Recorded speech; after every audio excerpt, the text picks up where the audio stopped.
Hey guys, I'm DN, spoken label, back in the house on a Sunday evening. Yeah, this could be fun today because we've had internet issues. The lady I've got with me today, we've been trying to establish a connection for about 15 minutes. I'm not sure whether it's my side or her side, so fingers crossed. So we have with me today the amazing Catherine Holland Baxt. Now, Catherine, sure, we'll come on to her story in a second. Catherine is a great example of Facebook ads working because it came up on a Facebook ad. My Facebook feed is about a month ago. And I loved what I read about the book. So I got in touch with Catherine and she sent me a PDF over. And I've absolutely loved this book. It's a really beautiful, quite a surprising book, actually. It wasn't what I was expecting in a lovely way. Now, Catherine, I know looking back at yourself, you're definitely a lady that's lived in a few places. You've just been telling me some of them before we started recording. So I know you're from Newport Yeah. originally. But you've lived in quite a few places before you get to Shropshire where you are now, haven't you? Yeah, well, I was born in South Wales, in Newport in South Wales, and so as I was saying earlier, I'm definitely Welsh by birth and in my heart, and my whole family Welsh. You know, you can see us with our flags out when the Welsh are playing the rugby. Um, but I grew up in Gloucestershire, a little place called a market town called Thornbury, just outside it, in fact. So I used to walk to school via passing all the kind of cows and various wildlife on my way to school.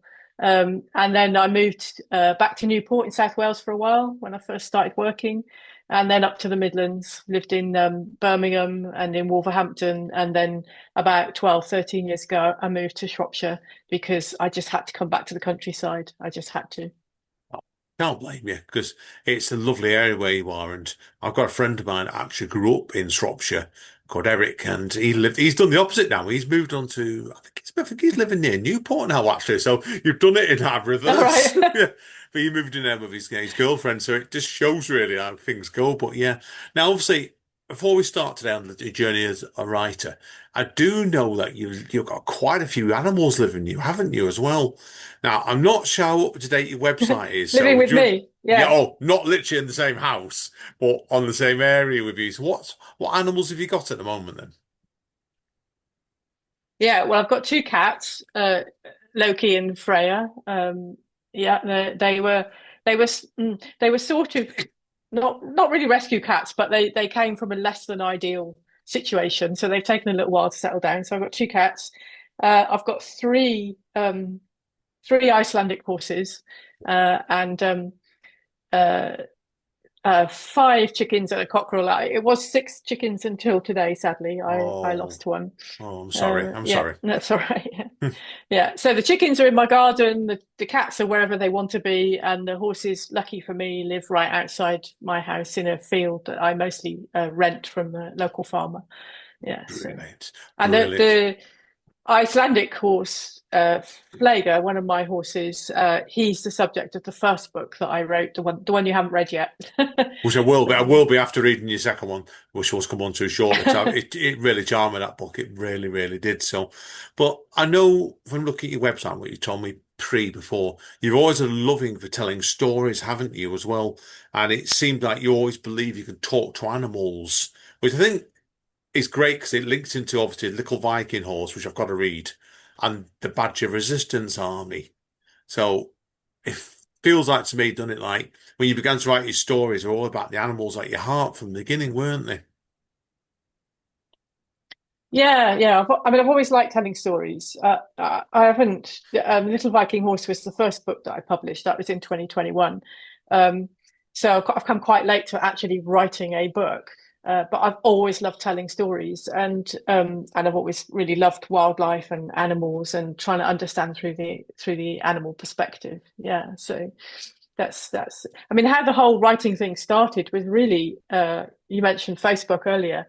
Um, uh, yeah, I can't remember how many years ago now, but when Facebook was first really, really getting going, and loads of people started putting up pages for their animals. And my late husband, Roger, said to me, "You could do that." Because I always used to voice over the horse in the field when we went to the Oh, field. oh I'd wow. do, I'd voice over what I thought he was saying, a bit like Johnny Morris. I'm showing my age now, but for those people who remember Johnny Morris, I do. I remember him. Yeah, and um, I can admit to show my yeah, age as okay. well.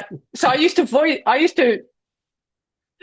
voice over the horse, and so I set up a Facebook page, Little Viking Horse. It's still going, Oh, and wow. just for a laugh. And before I knew it, I had like 70 followers, and then 700, and now it's got Wow. 3,000 and something now. I'm not sure. And then people kept saying, "Oh, you should write a children's book."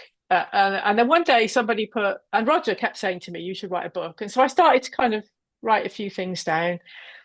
And then somebody put on the page once, somebody should be writing a children's book. And I sort of knew the name. She also had an Icelandic horse. I clicked on it and it said, Imogen Cooper, award-winning children's book editor. So I messaged her and said, well, if I want to write a book, what should I do? And she said, why don't you send me something? And I was kind of like, oh no. So I did. I sent her some of my writing, and that's how I got started. Brilliant. No, that's fantastic, that.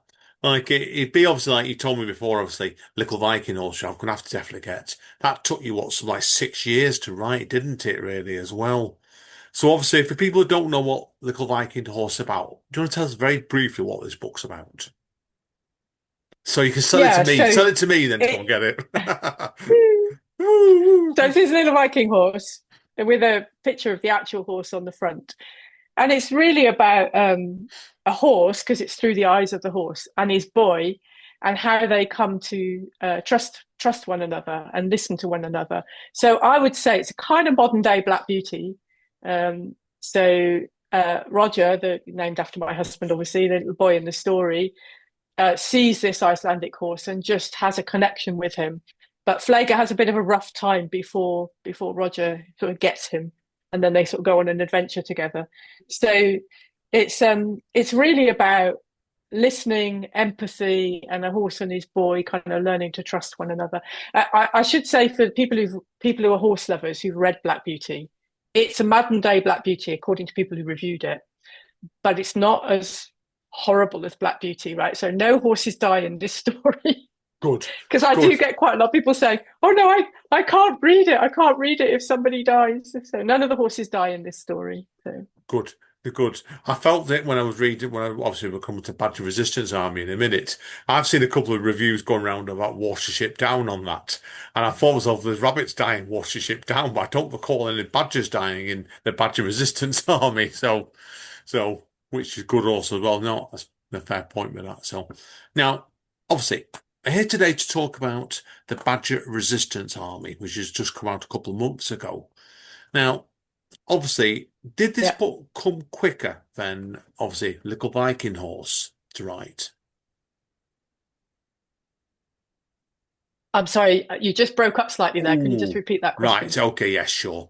Okay, with the Badger Resistance Army, which came out in June this year, I know this has took about probably, hopefully, a bit of a shorter period to write because Little Viking Horse took about 6 years, didn't it? Did this book come quicker then? um, well, in one way, it did. I mean, I definitely Hmm. wrote the actual book a lot quicker. Um, and I got the book to a more finished state a lot quicker. And that's because when I was writing Little Viking Horse, and I mentioned Imogen Cooper earlier, she runs something called the Golden Egg Academy, which coaches budding children's writers. I was going to ask you about I that was next. really I was going to learning. ask you about that next, actually, bizarrely enough. Right. Yeah. Well, I was learning the craft of writing for younger readers, particularly Little Viking Horse, and so it definitely took me a lot longer.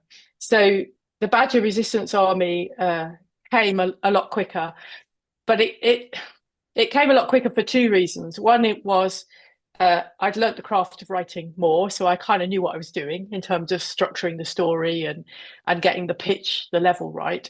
But also, I'd been composing or imagining the story for very many years before, so I already had quite a lot of ideas for the book brewing in the background the whole time that I was Hmm. writing Little Viking Horse and through Wow. all of that period. So when you say it was quicker, I wrote it quicker, but actually, the whole concept of the Badger Resistance Army came about the same time as Little Viking Horse did.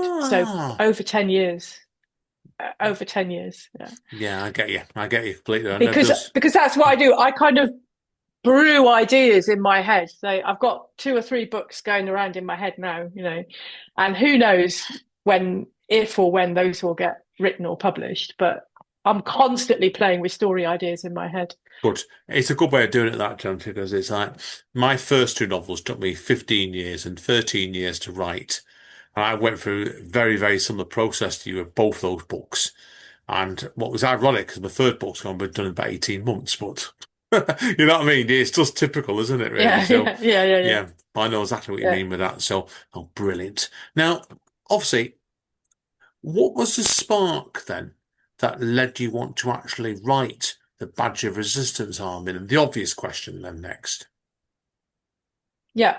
So, as I said, it's connected, funnily enough, to Little Viking Horse. So I can tell you the story of how the idea came Please about. do. Please So do. I was one Christmas. I was at my family's place one Christmas, and I had my notebook. Actually, I think. Oh no, I don't have it. I had my notebook. I was starting to draft the idea of a story called Little Viking Horse.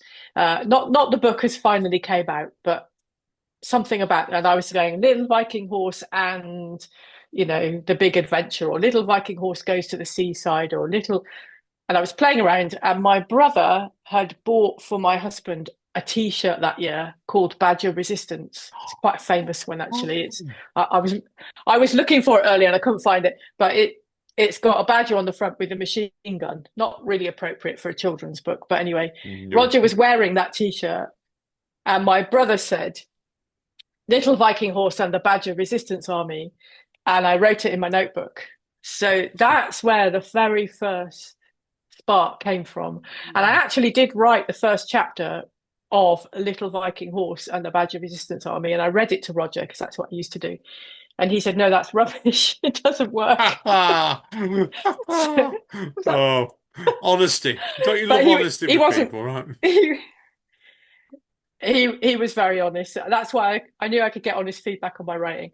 But he was right. It didn't work. The horse and the badgers just didn't work. So when I came to actually write the story for real, I replaced the horse with a girl, Sally, and I started rewriting the story with the badger and Sally, and that's how it started. So all the time that I was writing and working on Little Viking Horse, I was watching things about badgers. I was reading every book that I could get my hands on about badgers. I was noting down little scenes and ideas and capturing things. It's So that's really how it came about. brilliant. You came in a natural way to you, and then straight away. That's best. That's really, really good. Now, did Nim arrive fully formed, or did this character evolve through drafts?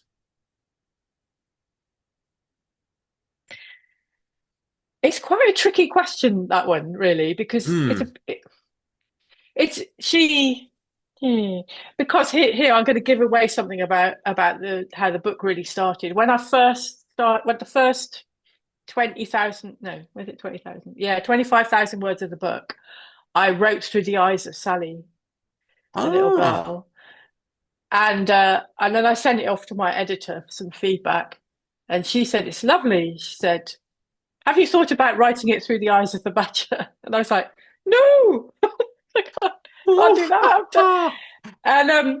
And then I thought, so Nim was sort of formed at that point. I knew I wanted her to be kind of quite a serious character, brave but uncertain. Um, yeah, so quite bold. So she was going to be the one that approaches the little girl. But when I flipped the story and started writing through her eyes, obviously the character just grew even more.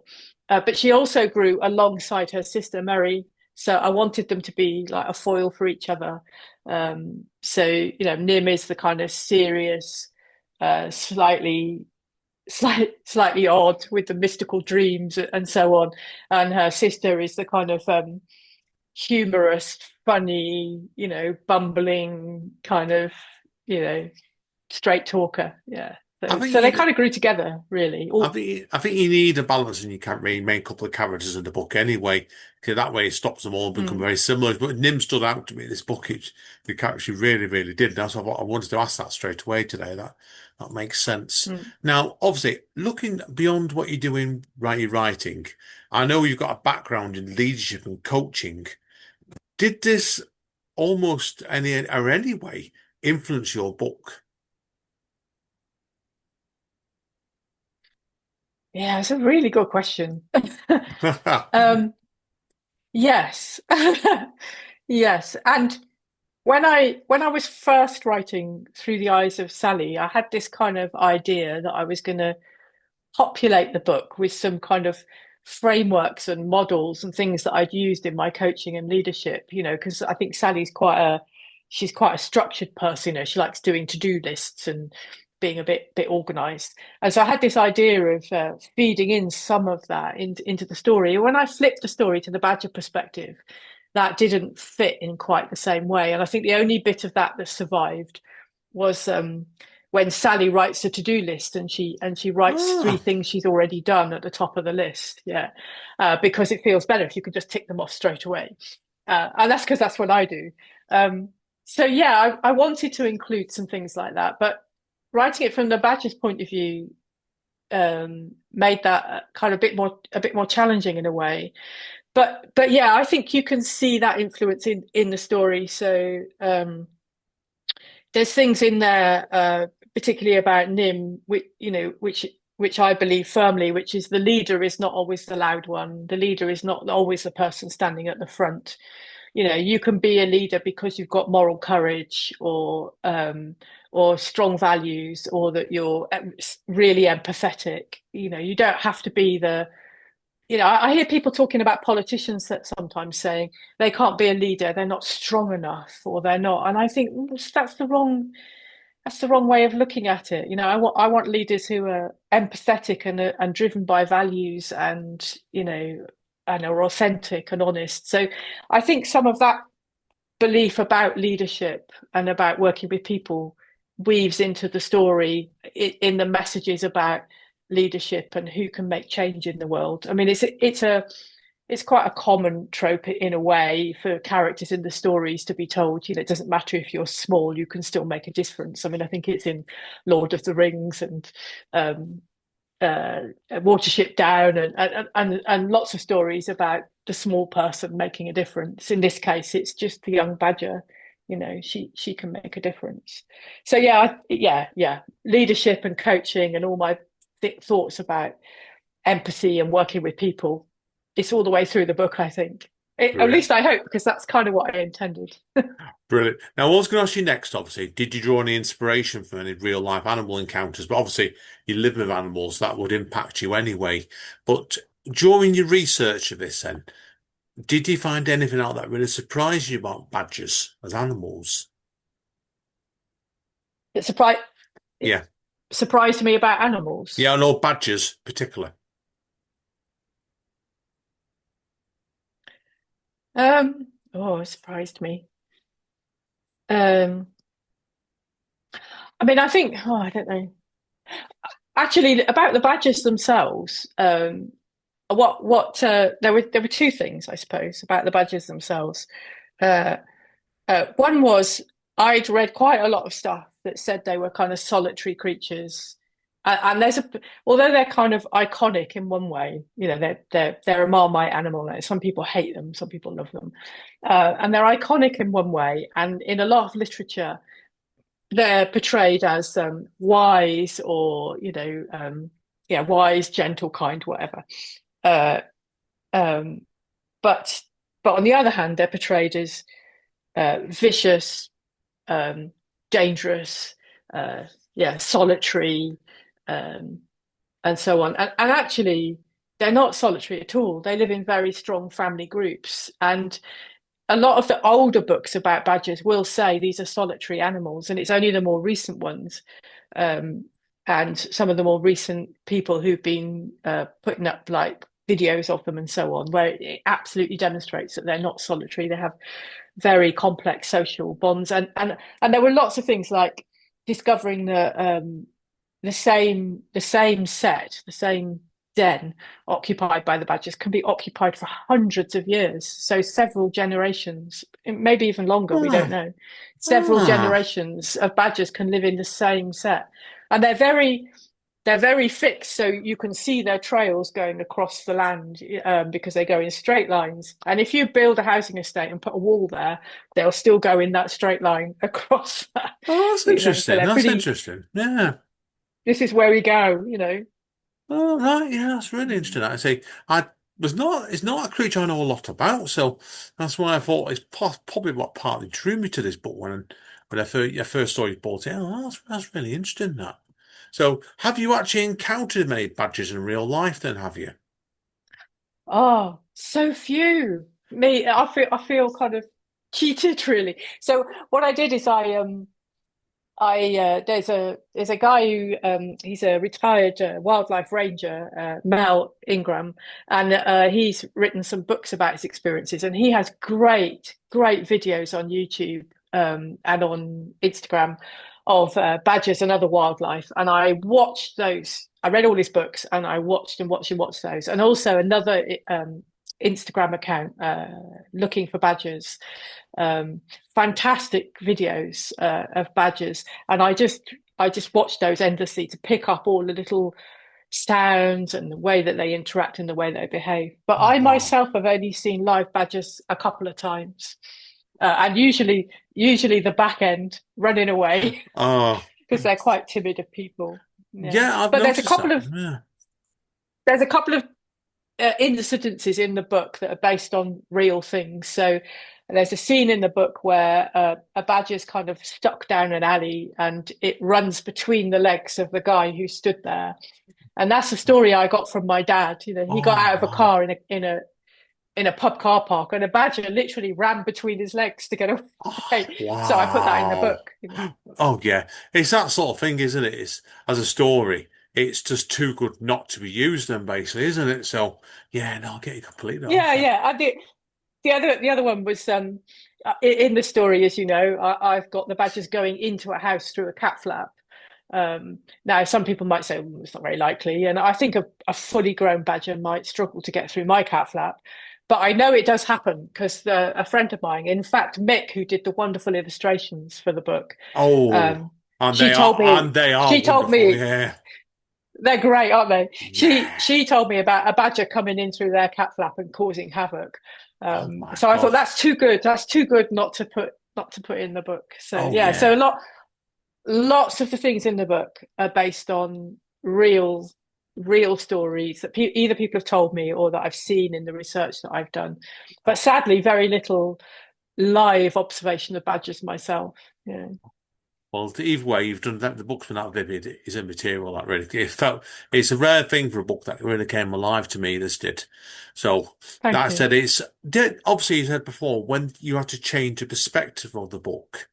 It, and you hinted at this before. Obviously, the actual tone of the book must have been really difficult to quite nail down. This then, in particular, after changing it, like you said before, was that the case? And was it trying to get the voice right?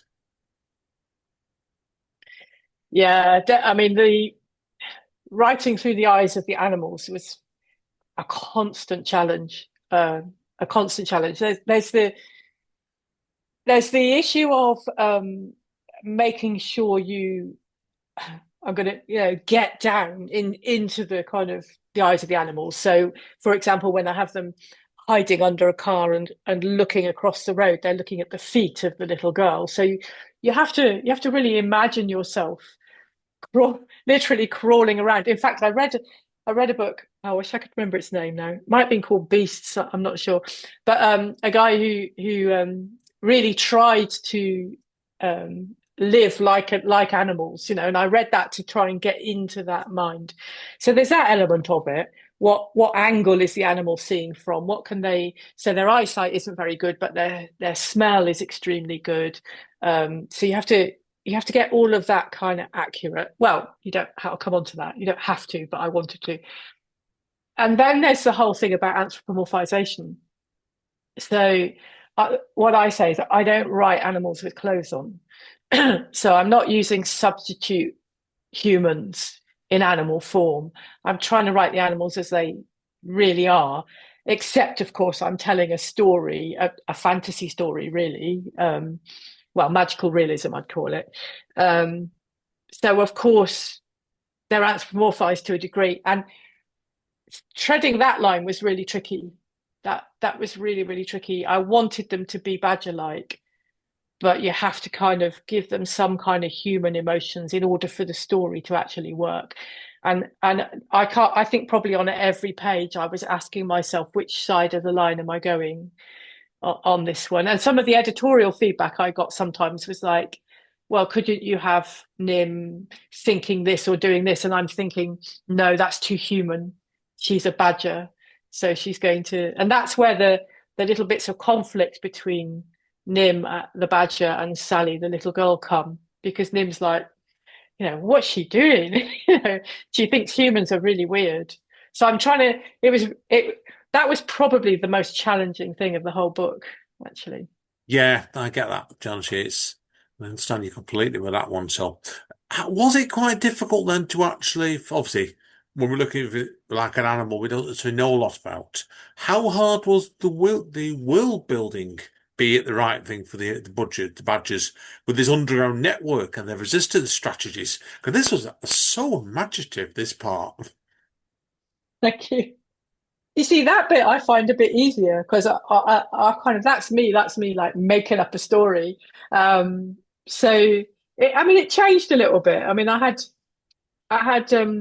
earlier on, I had the idea of some kind of break off wing of the Badger Resistance Army who were going to kind of cause trouble. I put that in a little bit, um, the few Badgers that are kind of going off doing the old strategy. Yeah, that wasn't too difficult to do. I mean, I just used to sit around chatting to a couple of friends sometimes. Like, I'm thinking of doing this and I'm thinking of doing that, and I just like make it up and then write it all down afterwards. Um, so that I didn't find too hard. I think trying to get the bit where the badgers make an offering to the humans to connect with the human world, that was really hard. Right? And I think my editor was a bit doubtful about this idea of the animals and the girl and the children were going to build a road. That's like, how on earth is that going to happen? And that was tough. But I wanted to keep that in because, and this is another origin story. Um, donkeys years before, I'm out riding with my husband on our Icelandic horses, and we come across a load of road signs, road closed, la la la. So we don't take any notice of the road closed signs. We just ride our horses across and carry on. But the farmer told us that the reason the road was closed is because it had collapsed because badgers have been digging underneath. And I wanted that in my story, that whole kind of the badgers dig under the road, the people repair the road, the badgers dig under the road again, because it was a really great example of the clash between human and animal and the persistence of the badgers. That's our track and we're going across Gosh, it. So so I had to have the road thing in there. I just had to. And because it was in at the beginning, I wanted it in at the end as well. So in the end, I pulled that off because of my dad. My dad was a civil engineer and he built roads. So I sat with him brilliant, one day and I said, Dad, I've got some animals and I've got some kids and they have no machinery. How do you build a road? brilliant, And that's where all the brilliant. stuff about stones and Ah, aggregate and sheep's foot roller and all that stuff came from. My dad did, and then he never got to see the book published, sadly, because he died oh, last October. But he did see a pretty much final version of the book, and made some corrections for me to get the engineering just right. brilliant. Well, East Lake said he's, who knows? Who knows in another world he might see it, but that's still a brilliant story to hold that. Was there anything else that, obviously, with a book is obviously is a tricky book to write, this one, was there anything that really surprised you when you were developing this book?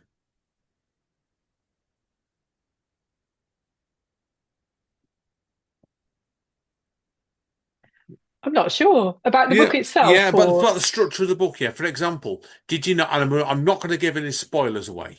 Did you know what the ending was going to be right from the beginning of this oh book? yes, oh yes, yeah, yeah, yeah, yeah. I often know the opening, except the opening often changes. But I think I know the opening, and I pretty much always know the end.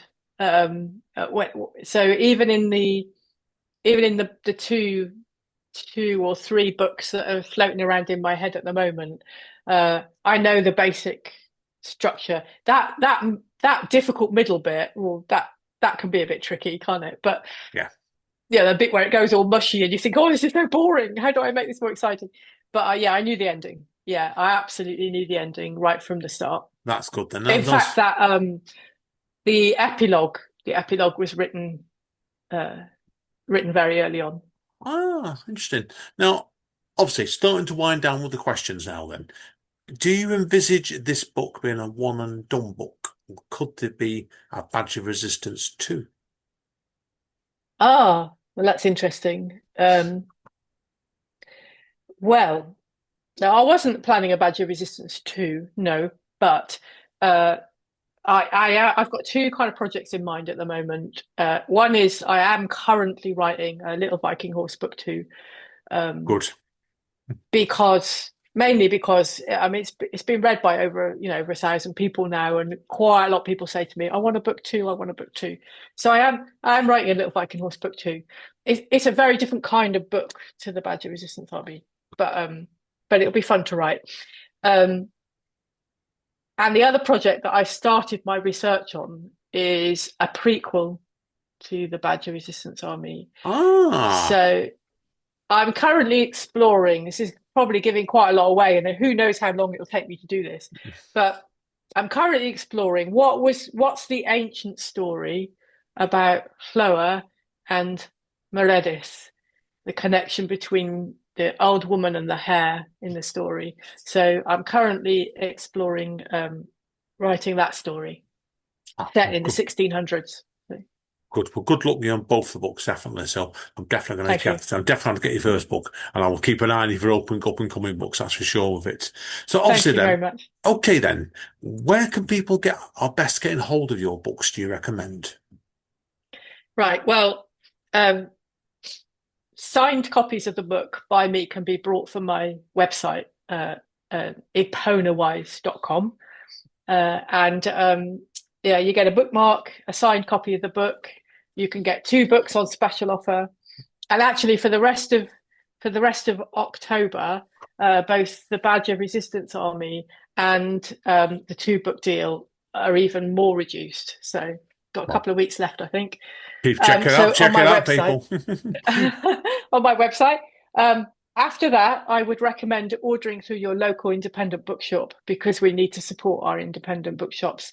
And although most bricks and mortar bookshops probably don't, there are maybe one or two, but don't stock these books, they can order them and they will order them for you. Uh, and they're also available online through the usual Yeah. online Should we say booksellers. all good and evil news sellers? So leave it Yeah, at that, that right? one, yeah, yeah. I nicked that off the Empire Film podcast. That's what they say, and I I thought like I'd that. do me too as well. So that's why I always use it. Obviously, I like that. so to conclude with, then social media plugs. Where can Yeah. people find you then?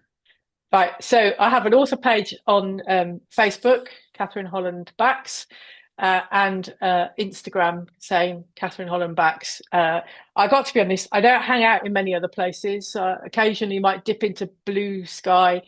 I've probably still got a Twitter handle. I won't call it X, but I don't really go there. So Facebook and Instagram are the best places to find me. And I'm going to be doing some work to beef up my YouTube channel. I've all this kind of social media stuff. It's although it's where Little Viking Horse kind of started. I'm not that great at it really. So, Yeah, I oh well, know. yes, follow Little Viking Horse on Facebook because he posts nearly every day. He's very, very clever, isn't he? These He's a horses. very clever horse. But Yeah. how does he do it? Does he do it with his hoof or his nose? Yeah. He pulls some strings in the back of my neck. Yeah. Brilliant. Okay, guys and girls, yeah, we're going to. That's been brilliant today. I've actually really enjoyed this today, Catherine. It's been as And entertaining me as the too. book is, and I knew it would be today. So, what we're going to do, folks, we're going to take a quick break, and when we come back, Catherine will be reading out an extract for us from one of her books. But thank you, Catherine. Thoroughly enjoyed Thank this. you. So, we'll see you all Thank in you very two much. shakes of the dice, folks. Thank you.